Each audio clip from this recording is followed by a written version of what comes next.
menghindari kekafiran.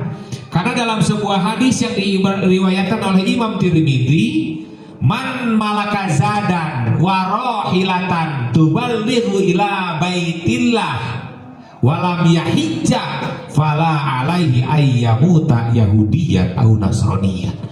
Barang siapa yang memiliki harta berlebih untuk perbekalan, untuk ongkos istiqomah ya, tuballighu ila baitillah, yang dapat menyampaikan dirinya ke Baitullah, walam yahijja, akan tetapi dia tidak berhaji juga, padahal sudah punya uang untuk bekal, untuk ongkos, untuk meninggalkan harta anak yang di rumah ditinggalkan.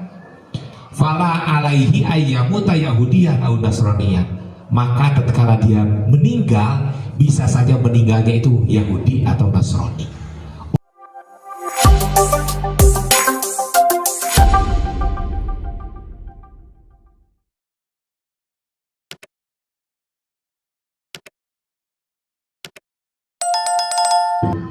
Yang ketiga keutamaan haji itu ialah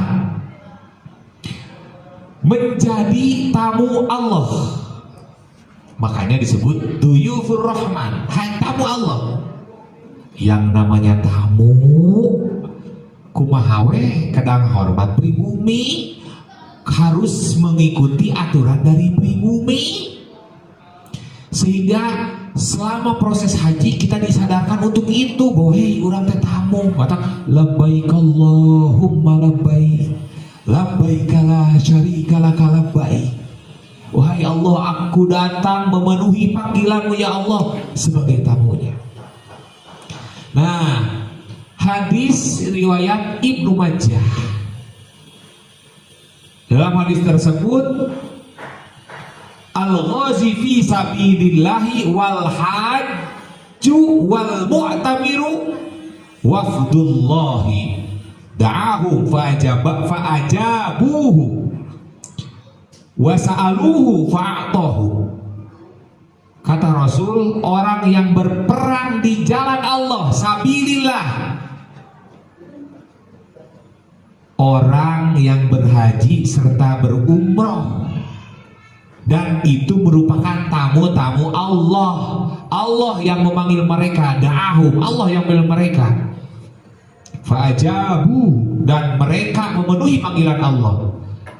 Oleh karena itu, jika mereka meminta kepada Allah, pasti Allah akan memberi. Fasa'aluhu fa'atahu, kata Allah. Jadi menjadi tamu Allah. Bapak Ibu diundang sama Bapak Prabowo datang ke Istana Negara. Apakah Bapak Ibu tidak akan update status? Update status, dipoto, cekrek undangan anak, langsung dipakai reel. Ini undangan dari Bapak Presiden. Alhamdulillah saya diundang di Istana, saking ku bangga.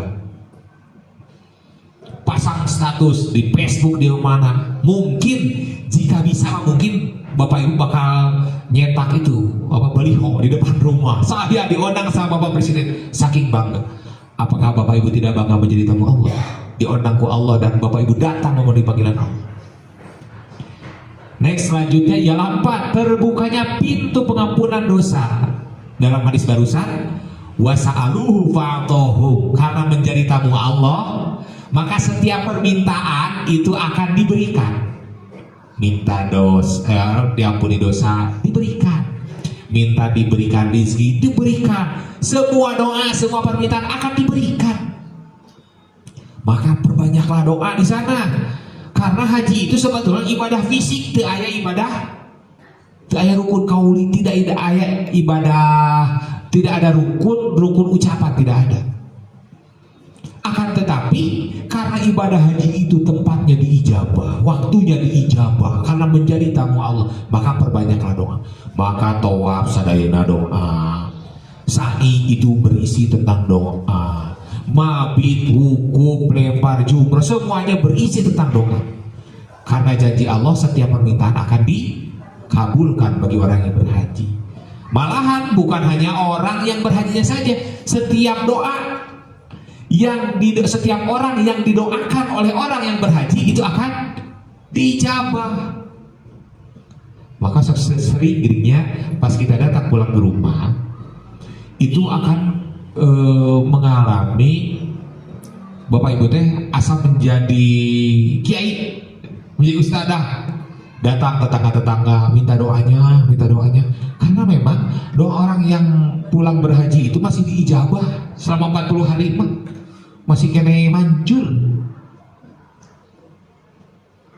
Nantilah di lain kesempatan kalau menjelaskan terkait kok saya minta ini tapi yang terjadi ini gitu, asal tidak sesuai dengan ekspektasi katanya diijabah, ya itu mah beda lain hal, nanti ada pembahasan khusus tentang itu.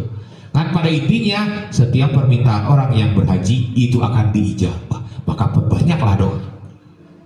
Malahan setiap kalau bisa permintaan khusus itu ditulis, ditoapkeun, ya Allah abdi bade ngalaksanakeun tawaf sunat dengan niat mudah-mudahan anak saya diterima jadi P3K, sudah 2 kali terlulus wae, aya hoyong lulus ditawapkeun. Tok boro kitu. Suami istri terpisah, ini banyak kejadian. Suami istri terpisah rombongan, istrinya ke mana, suaminya ke mana karena banyak orang. Tawaf we, ngadoa di paeun Ka'bah. Ya Allah, tepakeun abdi sareng salaki abdi, upami eta masih salaki abdi. Upami masih jodoh abdi, kembalikan kepada saya ya Allah. Jangan sampai membawa wanita lain kan gitu. Bakal. Si ibu ke mana wae. Gitu, bakal ketemu. Maka seringlah cerita gitu Bang. Jadi intinya semua dijabah. Selanjutnya yang kelima, fadilah atau keutamaan ibadah haji itu ialah menghilangkan kefakiran. Oh, belum ya? Oh ya, kelima, menghilangkan kefakiran. Artinya orang yang melaksanakan ibadah haji itu harus banyak pengorbanan. Ongkos lagi sabaraha, Pak. Pemeriksaan kesehatan sabaraha. Membuat pastor berapa? Hajat atau walimatus safar sabaraha. Itu teh walimatus safar itu teh sudah biaya yang paling murah. Karena kalau kita misalkan saya tidak mau walimatus safar, itu bid'ah. Esensinya aja, esensinya kan meminta maaf kepada sanak pemilih, keluarga, meminta doanya. Coba Bapak Ibu datangi itu keluarga yang ada daftar undangan ke rumah masing-masing. Itu tidak cukup sebulan gitu. Jadi mengundang orang-orang datang ke rumah kita itu cara yang paling efektif untuk meminta maaf dan minta doanya. Kita punya sanak pemilih dan tetangga misalnya 1000 orang yang kita undang, atau paling sedikit 500 sudah sama di komplek, tidak banyak-banyak orang, 500 orang ya. Ibu datangi rumah satu persatu. Assalamualaikum, assalamualaikum. Udah pingin irit tadi nama, hari menghajat. Bid'ah alasan nama. Datangi satu persatu. Assalamualaikum buat tetangga. Apa itu? Belum lagi kerja, belum pulang. Kata tetangga sebelah menuju tu ayah. Kadieu alhamdulillah hasil. Tapi ngan ayah istrina, si bapakna tu ayah. Kan gitu. Di papai eta 500 orang moal kabujang. Can sanak pamilih anu jauh. Jadi hajat walimatus safar itu adalah cara yang efektif. Tujuannya apa? Kita meminta maaf kepada mereka dan kita meminta doa. Nu katilu nama nyukeun di bakalan. Eta beurina gitu. Nah, ya jadi karena memerlukan biaya yang banyak, tapi jangan khawatir, haji itu tidak akan membuat Bapak Ibu sekalian menjadi fakir, menjadi miskin moal. Insya Allah, karena menjadi jaminan. Kata Rasulullah SAW dalam hadis yang diriwayatkan oleh Imam An-Nasai, tabi'u bainal haji wal umrati fa innahuma yanfiyani al-faqra wa dhunuba kama yanfiyal kibru. Artinya tabi'u bainal haji wal umrah. Jadi ikutlah haji dan umroh. Upami ayat tasbuh haji ka dieu eta tetes kode siap laksanakan. Akhirnya nomor 5 ayat 7. Intinya dengan berhaji insya Allah Bapak Ibu sekalian tidak akan fakir. Justru dengan berhaji Bapak Ibu sekalian teh itu sama dengan menginvestasikan harta. Terang investasi. Hari investasi makan mau rugi, investasi akhirat mah komo. Di dunia pun akan diganti. Tidak ada, saya belum pernah mendengar ada cerita jamaah setelah pulang haji jadi bangkrut. Gak ada. Bangkrut ya karena katipu. Haji setelah pulang haji nama dia berat proyek. Abis dia ikutin katipu jadi bangkrut. Tong nyalahkan haji karena maneh salah. gitu. Selang ngiluan teter teu api. Jadi haji nama untung. Itu yang kelima. Yang keenam boy, dua deui. Menghapus dosa, ya. Jadi ibadah haji itu menghapus dosa. Tadi mah meminta kita nanti meminta diampuni dosa. Iya mah tidak dipinta pun akan diampuni. Karena dalam sebuah hadis yang diriwayatkan oleh Imam Bukhari, man hajja lillahi falam yarfuth walam yaqsuk roja'a kayaumi waladat ummuh. Barang siapa yang melaksanakan ibadah haji karena Allah dan selama proses melaksanakan ibadah hajinya dia tidak melakukan perbuatan-perbuatan yang dilarang seperti berkata-kata jorok, berkata-kata kasar, tidak membuat kefasikan, maka roja'a kayaumi waladathu ummu, dia akan pulang kembali ke Indonesia seperti ibarat orang yang baru dilahirkan dari ibunya. Saking bersihnya. Selama di sana tidak meminta diampuni dosa, sudah diampuni, tidak meminta juga. Kemudian yang terakhir, yang ketujuh, menghilangkan kekafiran. Kekafiran. Menghindari kekafiran. Karena dalam sebuah hadis yang diriwayatkan oleh Imam Tirmidzi, man malaka zadan warohilatan tuballighu ila baitillah walam yahijja fala alaihi ayyamuta yahudiyan au nasroniyan.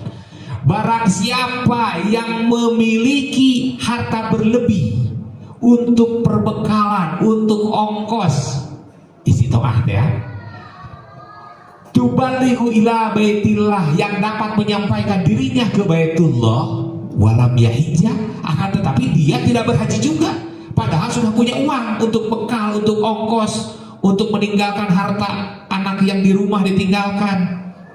Fala alaihi ayyamuta yahudiyan au nasroniyan, maka tatkala dia meninggal bisa saja meninggalnya itu Yahudi atau Nasrani. Orang yang punya bekal mampu melaksanakan ibadah haji teu ngalaksanakeun haji wae dugi ka mautna, maka mautna teh wallahu alam suul khotimah, wallahu alam husnul khotimah, gak tahu dina suul khotimahna wallahu alam mukmin atau nabi kafir Yahudi atau Nasrani, wallahu alam tidak tahu. Ini yang ditakutkan. Ini hadis sahih. Maka ketika kita punya bekal untuk ibadah haji, jangan sungkan-sungkan, jangan segan-segan. Anu penting ayam nanti nabu 25 juta heula datang ke bank. Saya bertekad untuk berangkat ibadah haji tahun kapanpun berapapun, insya Allah uang manuturkeun. Yang paling utama ini poin penting nama, yakni menghindarkan diri dari kekafiran. Karena dianggap apa? Dianggap mampu menyempurnakan rukun Islam dengan laksanakan wae. Paham sampai situ? Nah, terima kasih.